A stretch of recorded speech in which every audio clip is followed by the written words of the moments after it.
What's up, y'all? It's your girl, Miss Kia, on the scene. The lovely goddess is on your screen. And welcome to another goddess confession.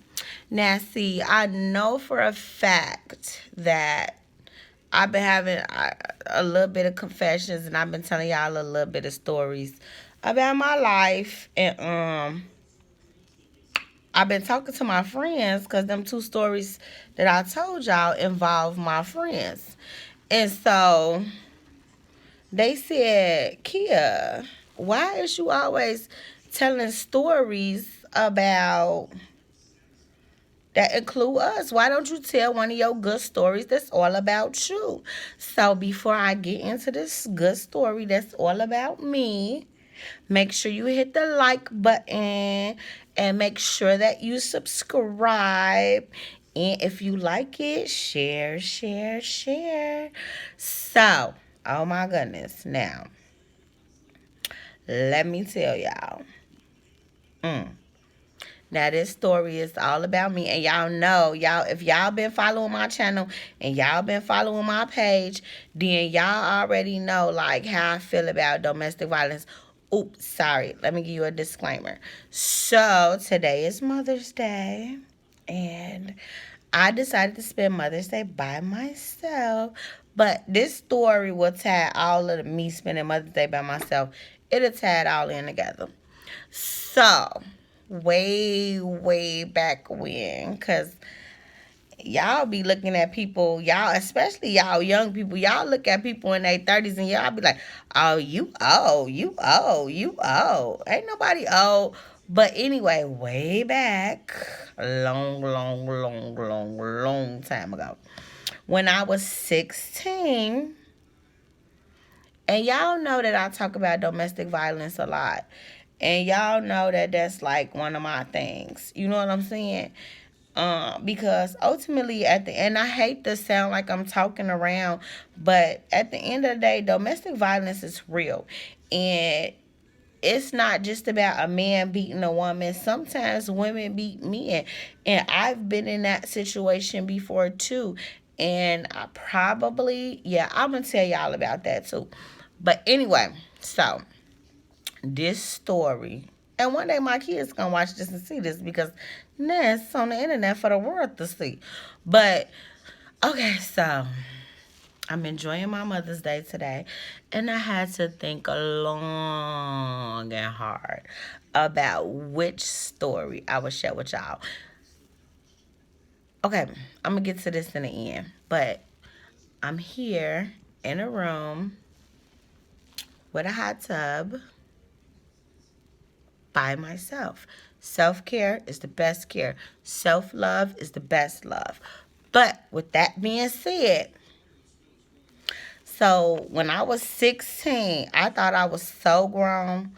Oh my God, I thought I was so grown. I hate, I'm sorry, y'all, if my thing is too close, but it's just because for proper reasons I can't back it up a little bit. Unless I sit it up. Let me see if I sit it up and sit it up right here. Let's see how much y'all will be able to see. Still too much.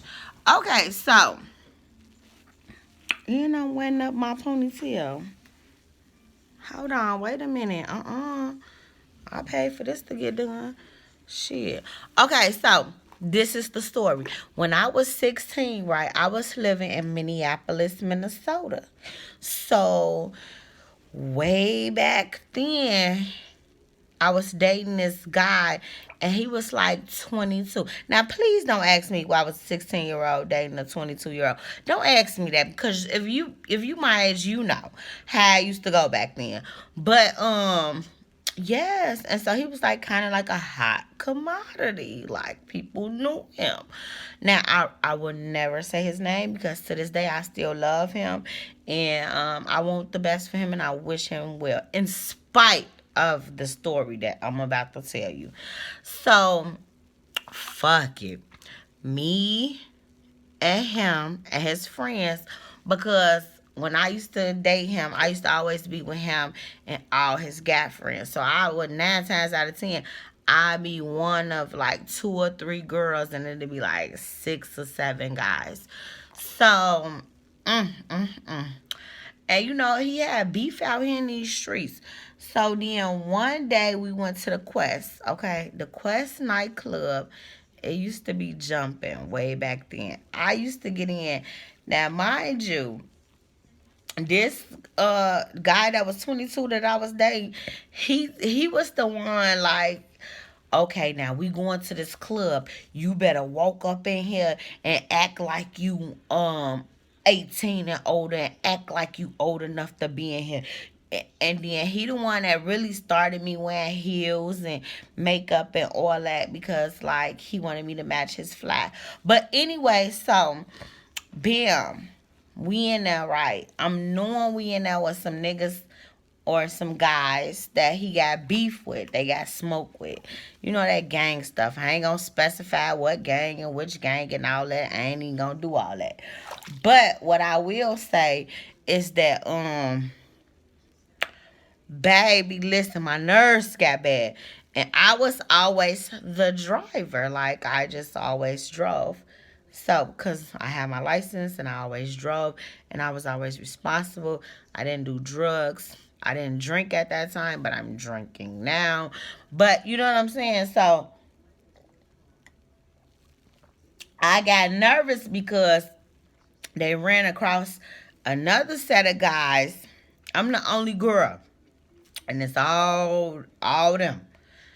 It's like 8 of us. Right? I'm the only girl. I'm 16. So, way back then, back in Minneapolis, if you used to go to the club downtown, the police would shut the streets down. But if you knew how to navigate, then you knew how to use the alleys. Like, okay, once the police shut the streets down, you can't go down this street and you can't go down that street, but the alleys was never blocked. And if you knew how to navigate through the alleys, you could get through the alleys to get anywhere. I didn't know this. I was 16. It was my beginning stages of going to the club. Why in the hell did the people let me in the club? I don't even know. Why in the hell did they let you in the club when you was too young? You don't even know. But you was in there, just like I was in there. So anyhow, it got rocky. It got shaky. It was smoke. So I'm like, wait a minute. It's smoke out. It's smoke in here. Let me go get the car and pull it up to the club for something pop off. Fuck it. I didn't know that you got to know how to navigate through the alleys. So my dumb ass, instead of just I kind of low-key was scared. But instead of just standing there with them, ran it out.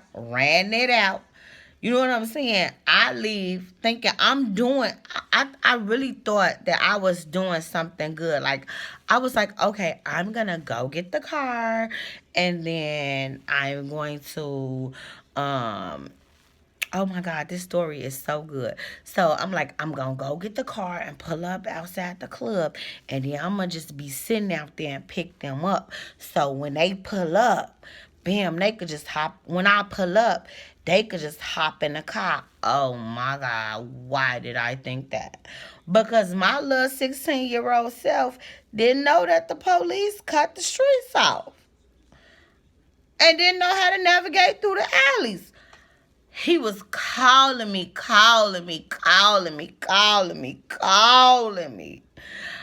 It got to the point where he was like, I'm steady telling him, like, look, I don't know where to go. I don't know. Like, I don't know.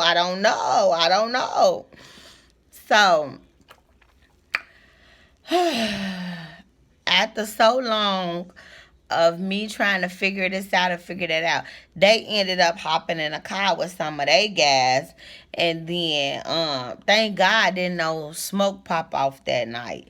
But, okay, so now this is the terrible part. So I end up parking in the parking lot. And They pull up on the side of me. Now I'm sitting in the driver's seat with my seatbelt on. Boom. I'm knowing he mad, but I'm not thinking like, cause I never been in this type of situation before. So I'm not knowing that he that motherfucking mad.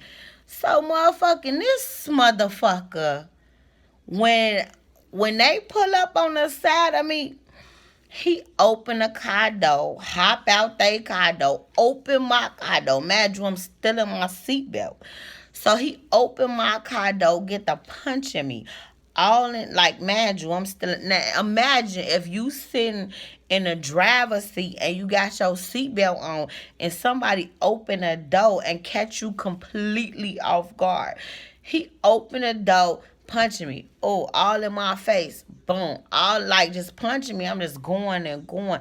So now I'm trying to reach for my seatbelt because damn bitch, I ain't got a fighting motherfucking chance.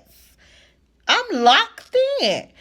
Boom. Once I get my seatbelt loose, now I jumps out the car. Now we fighting. Boom. Now I'm going. We going back and forth because you just ain't about to beat my motherfucking ass.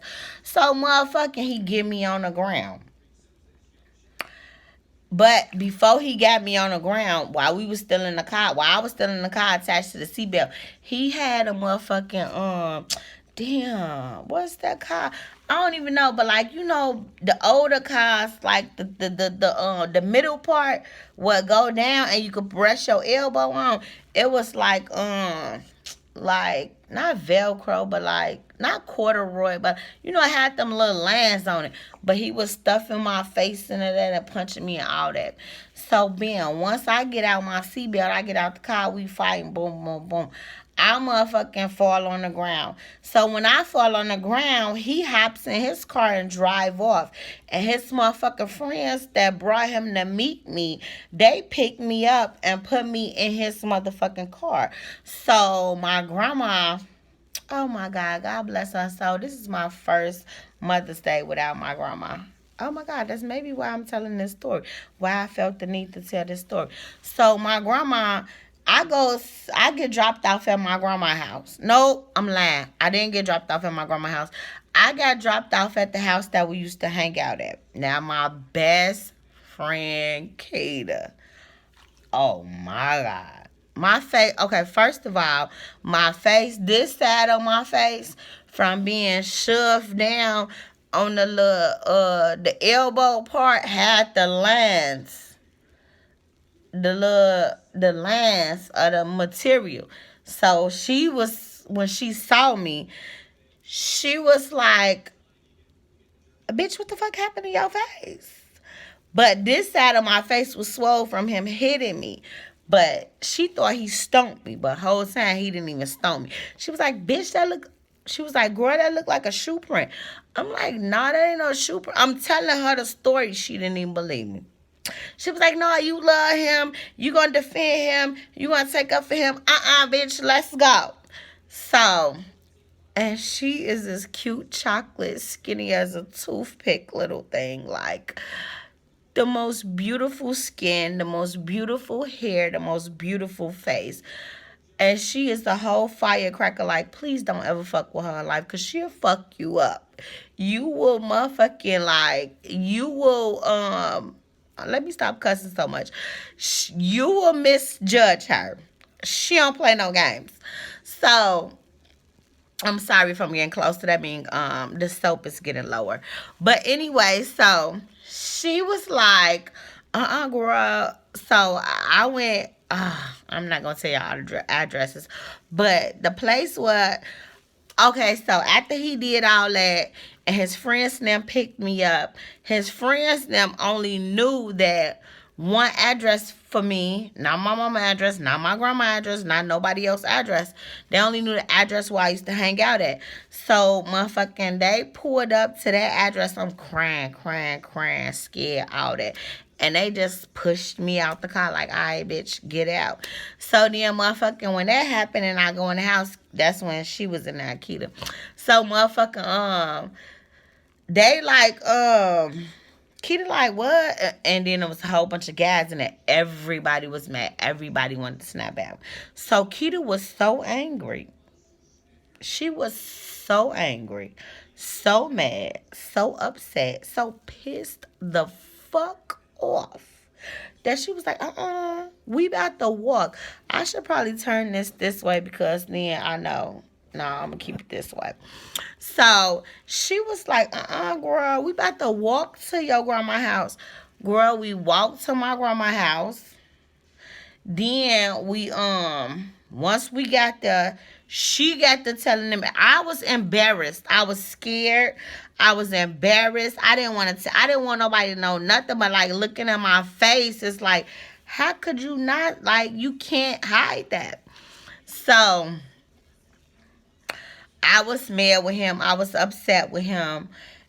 And it was a terrible situation, and I still went on to deal with him after that for a long time. But what I can honestly say is this is the reason why I'm spending. The moral of the story is we didn't catch up with him. No, we didn't. Like, no, we didn't. I forgave him, and I went back to him and kept messing with him. He beat my ass a few more times after that. I could tell y'all them stories too. But the moral of the story is the reason why I'm here right now today by myself in this hotel room with this whirlpool and this jacuzzi tub that I pay for out of my money, it's because I know how important self-love and self-care is. Way back then when I was 16 years old and I ain't know no better and I ain't had nobody, I didn't know that you should love yourself first and take care of yourself first. So I was willing to put up and do anything in order to have status, in order to have money, in order to have nice things, in order to be recognized. All of those things that don't matter. Like the things I know now, shit, baby, bad. If I would have known them things then, this would never be a story I'm telling you. But I'm telling y'all this because at the end of the day, no matter how much you love somebody or how much you think you love somebody, if you don't love yourself first, you will never fully, truly understand love. So, shout out to all of y'all. And just remember, this is Goddess Times. These are Goddess Confessions. And I'm letting you guys know how I got to where I am. Because I wasn't perfect and it wasn't an easy start. But I promise you, it ain't an easy life and it ain't gonna be an easy finish. But I'm gonna live and I'm gonna finish. As are you. So make sure you hit the like button. Cause I know you like that story. And if you hit the like button, I promise you I can give you more stories that's strictly about me. Because my friend said, stop telling stories about all of us. Tell only stories about you. So I have so many, tons and tons and tons. And if I write a book, I'm thinking about writing a book. I know it's gonna be a bestseller. So hit the like button. Make sure you subscribe to my channel. And then just share. Like, if you've been through domestic abuse and you've been in a domestic situation, and I'm not only talking about females, because females get beat and guys get beat too. So, I'm just letting y'all know. I'm just telling y'all about me. And I'm hoping and praying that my little stories can help y'all out.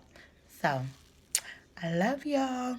Make sure you always reach for the moon, because even if you land on the stars, you still high.